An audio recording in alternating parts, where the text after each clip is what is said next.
Hello, my name is Mike Bath, and this is my YouTube channel, Living in the Illusion. Now, over here, you're going to see what we talked about last week, and that was healing. Is the placebo effect good or bad?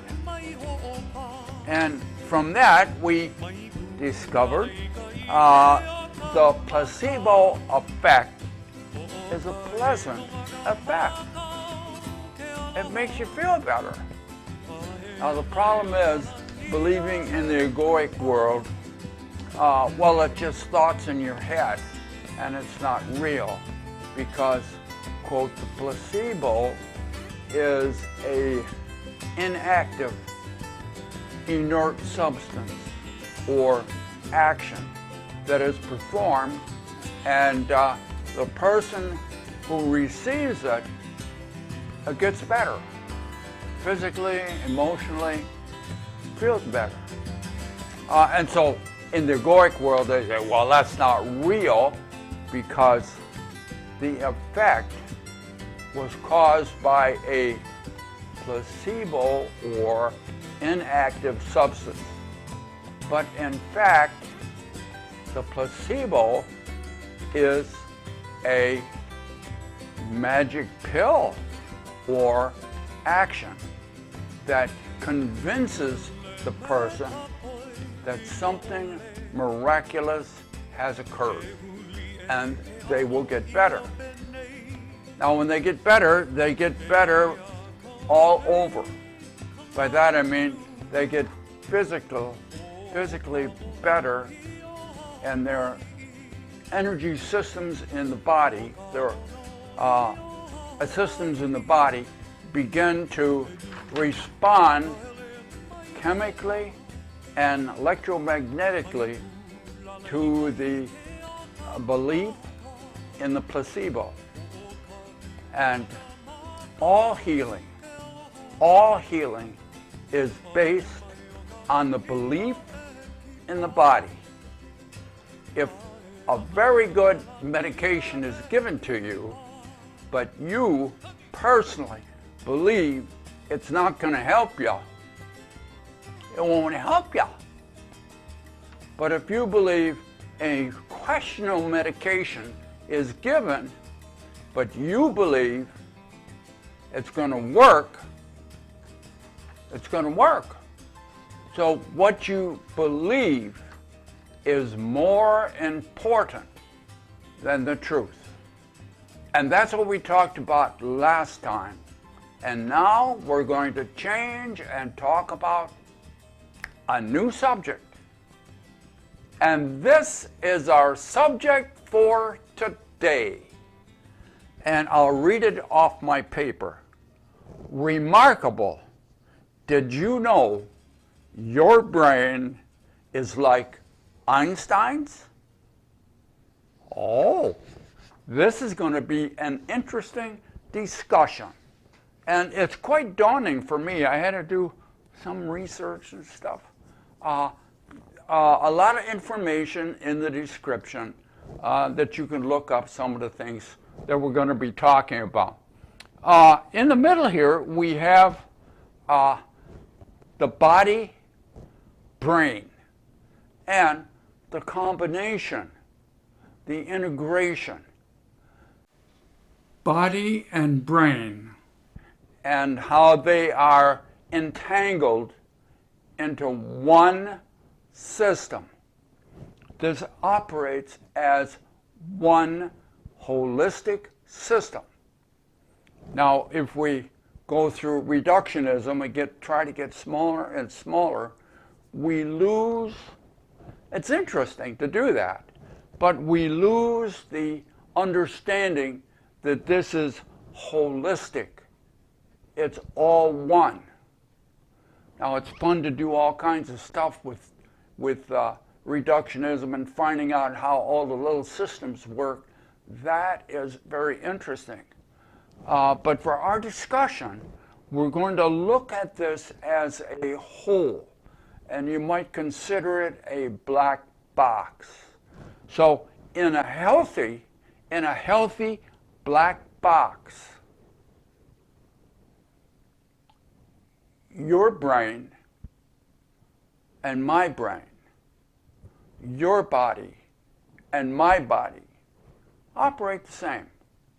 If you look at it and you try to find the heart, all hearts are going to be in all bodies, human bodies, all bodies, just about the same place.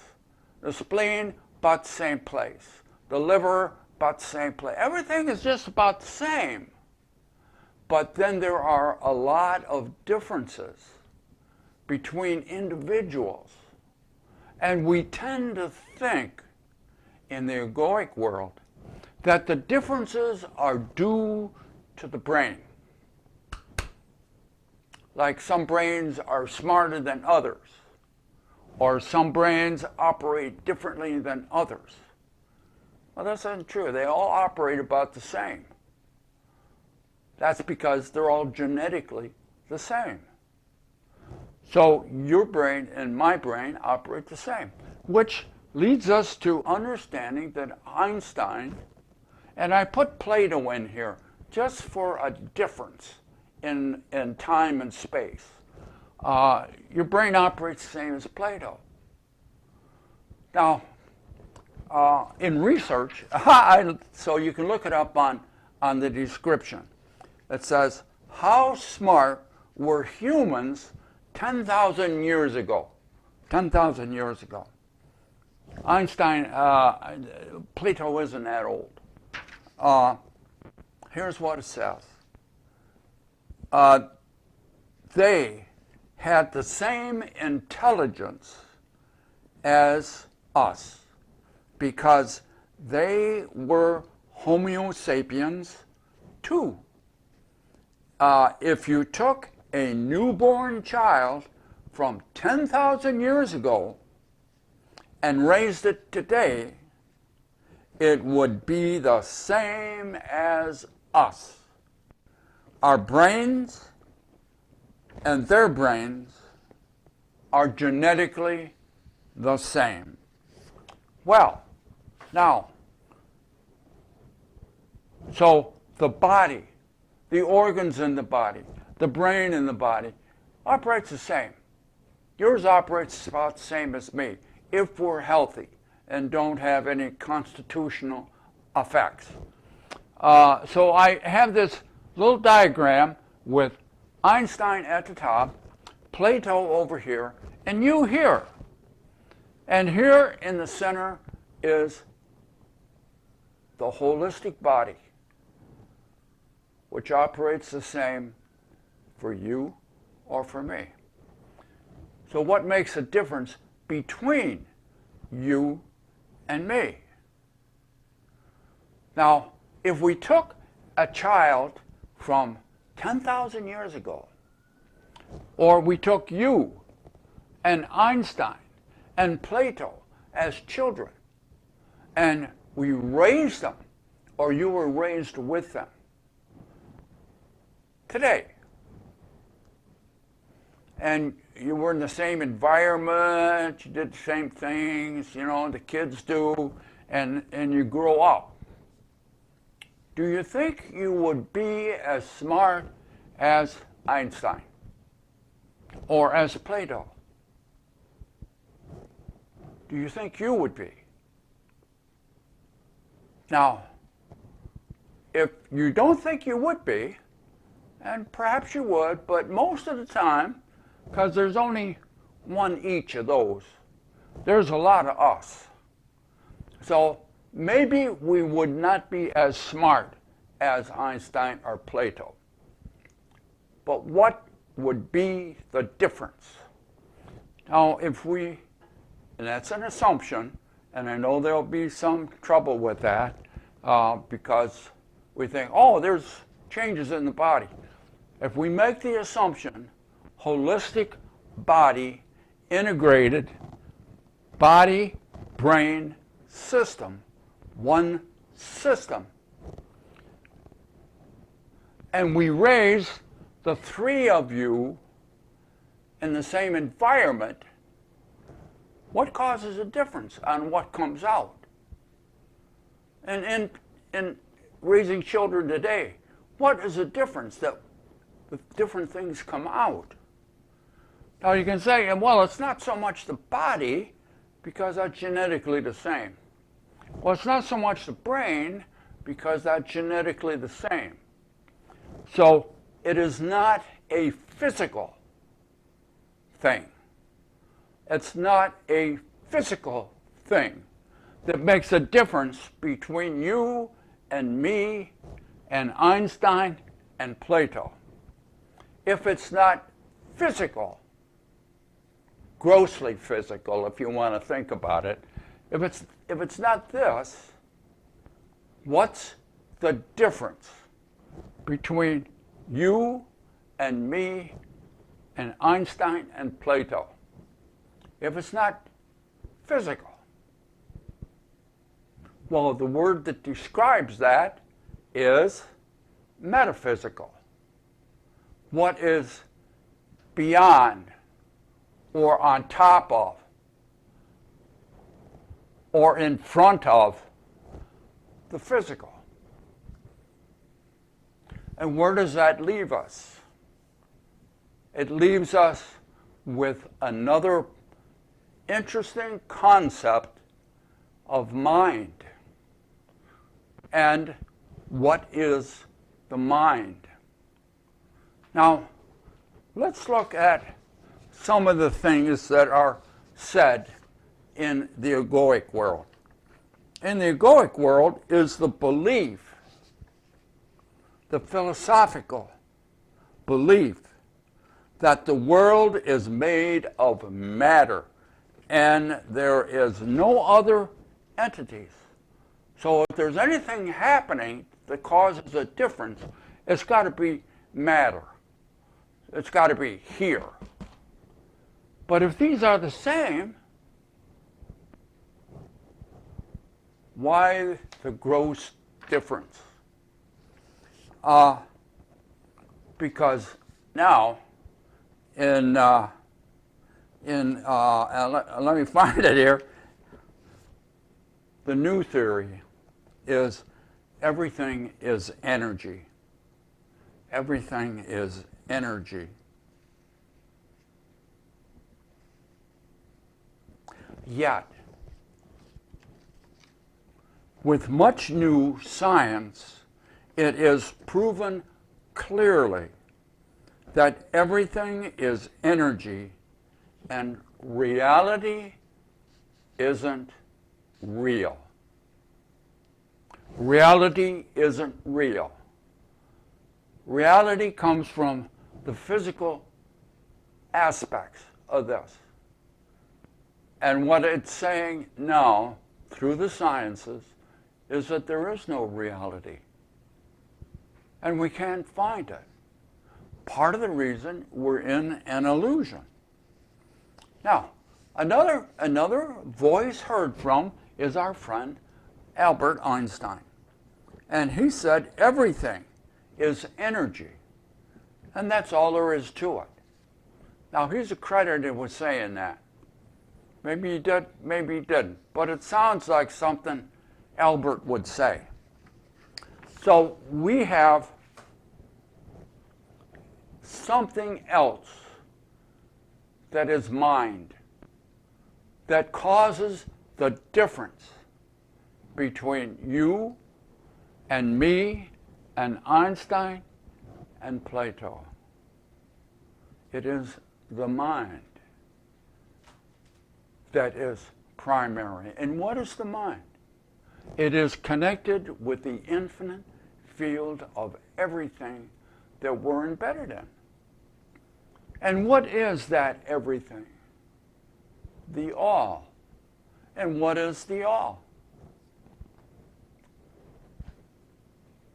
Consciousness. Or what other name you'd like to ascribe to that part of you. So, what does A Course in Miracles have to say about this situation? Understanding that there is a dualism. And as soon as I find where that is, I'll give you some insight into that. But I can't find it right now. So, here's this. Humans are characterized as having both a mind, non-physical, and a body-brain, physical. This is known as dualism. Dualism is the view that the mind and body both exist as separate entities.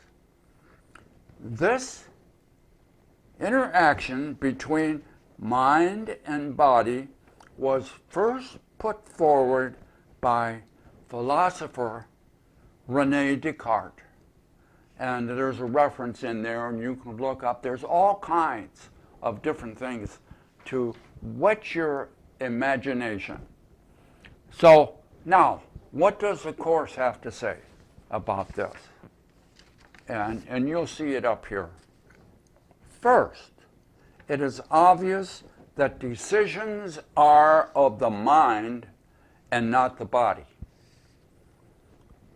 If sickness is a faulty problem-solving approach, it is a decision. And if it is a decision, it is the mind and not the body that makes it. Now, this is a subject that we have talked about in the past, the idea that sickness is a problem-solving approach that is used by the mind. And I have two videos that I'll reference on that.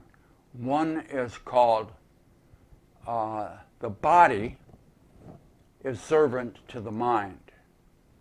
And the other one is called The Body is Whipping Boy to the Mind.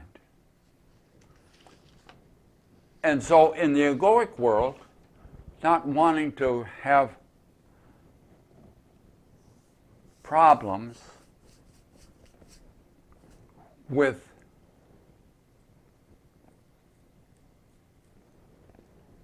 the belief system in the egoic world, we tend to believe that our sickness is caused by the body. And we lose the holistic approach that mind and body are separate. They communicate, but the body follows the mind.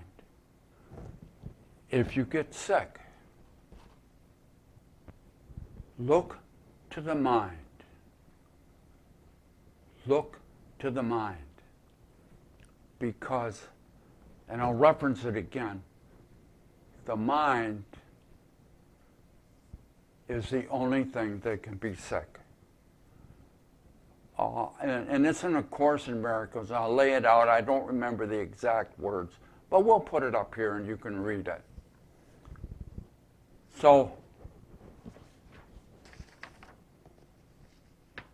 what's the difference between you and Plato and Einstein? It's not the body or the body systems. These are genetically the same. They're going to operate the way they operate. Why the differences between anybody is not in the body. It is in the mind, and in the mind is our belief system.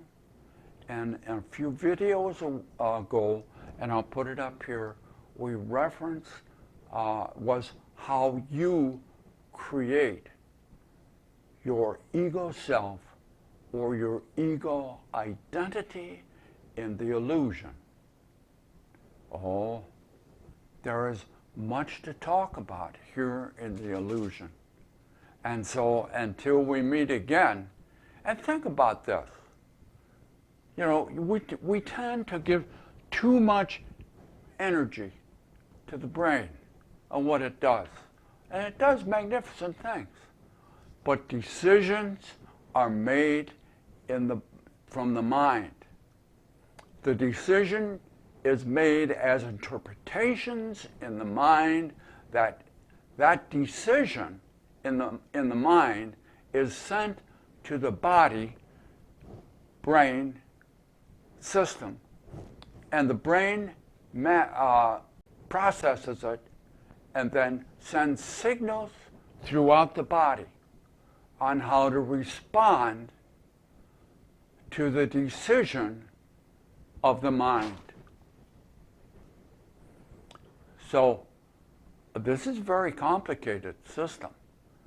And we may have to do this again because this is just brushing the surface of the mind-body connection. So look forward to seeing you next time, and hopefully you'll have some questions and we'll see if we can come up with answers and maybe put another explanation of, did you know your brain is like Einstein's, like Plato's, like mine, like your significant others, and yet we're all different. Peace.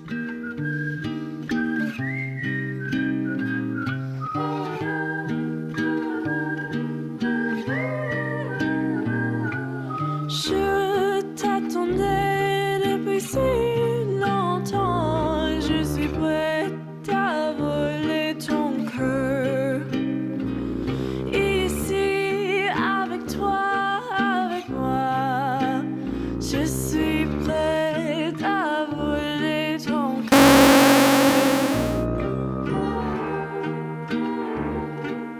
Je sais que tu as envie de